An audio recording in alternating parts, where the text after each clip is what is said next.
Hey everyone, welcome to Brutal History.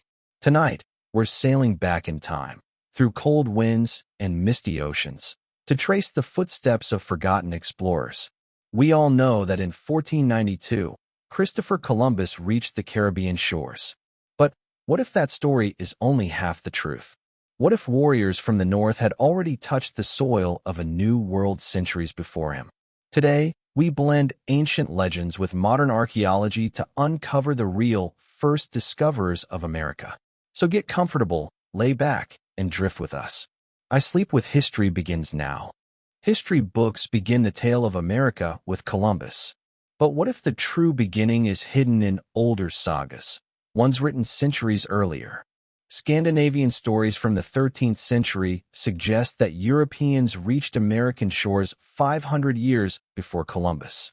And these aren't just myths. Modern archaeological evidence supports them. But if that's true, why do we still credit Columbus in schools and textbooks? To understand, we need to travel deeper into the past. The history of transatlantic voyages may have begun with a mysterious adventure dating back to the 6th century. According to legend, St. Brendan and Irish monks set sail westward, hoping to find the promised land of the saints. On this brave journey, they likely reached cold and windy lands like the Faroe Islands and Iceland. However, narratives beyond this point are woven with symbolic language rather than historical fact.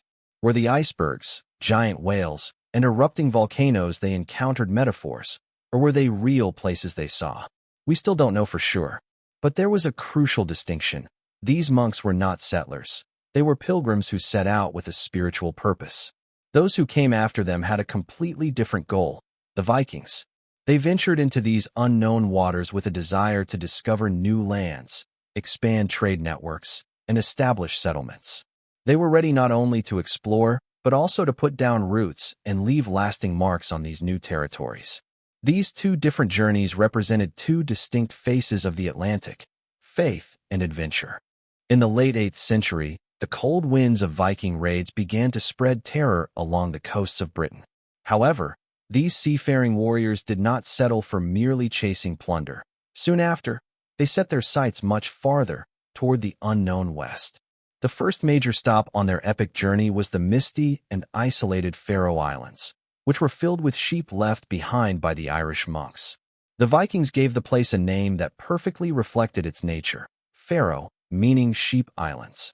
Years later, in 860, Gardar Svavarson was blown off course by a raging storm and, by chance, reached a mysterious island.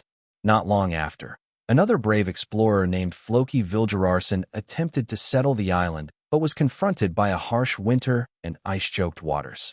He gave it the famous name that sealed its fate: Iceland, the land of ice. But this harsh geography did not quell the Vikings' ambition. In 874, they established the first permanent Viking settlement there, turning this desolate island into their new home.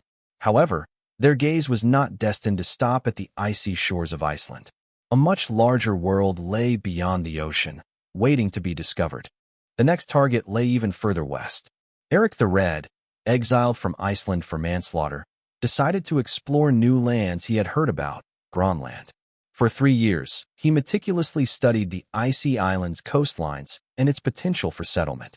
He gave it a deceptively attractive name: Greenland.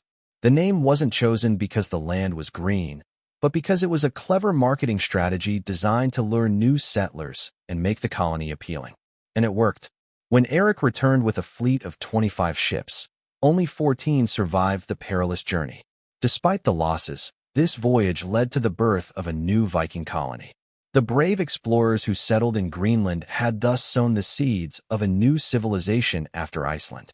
In 986, an Icelander accidentally sailed westward and glimpsed a mysterious coastline. He didn't land, but the tale reached Erik the Red's son, Leif Erikson. Around the year 1000, Leif assembled 35 men and set sail. Their first landfall was rocky and icy. They called it Helluland, land of flat stones. Next was Markland, the land of forests. Finally, they reached a fertile place filled with wild grapes, Vinland. It's believed to be present-day Newfoundland. There, they built houses and spent the winter. This was the first confirmed European settlement in North America. Leif's brother, Thorvald, followed with his own expedition. He encountered Native Americans, but the meeting turned violent. Thorvald was killed in a skirmish. Viking interest began to fade. Later, Thorfinn Karlsefni tried to establish a lasting colony with about 70 people. At first, they traded with the natives.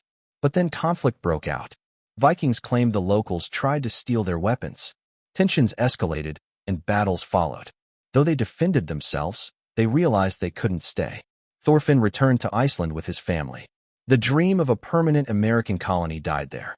For centuries, these stories survived only in two Icelandic sagas: the saga of the Greenlanders and the saga of Erik the Red.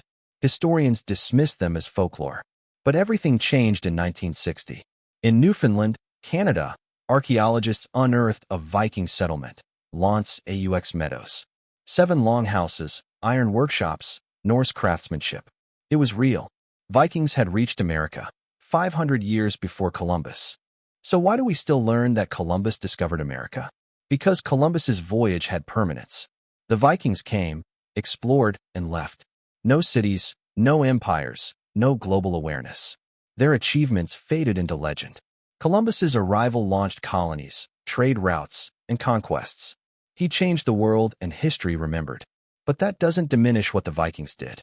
With crude ships and no maps, they crossed the Atlantic 5 centuries early. Their story is one of raw courage, and we should remember it.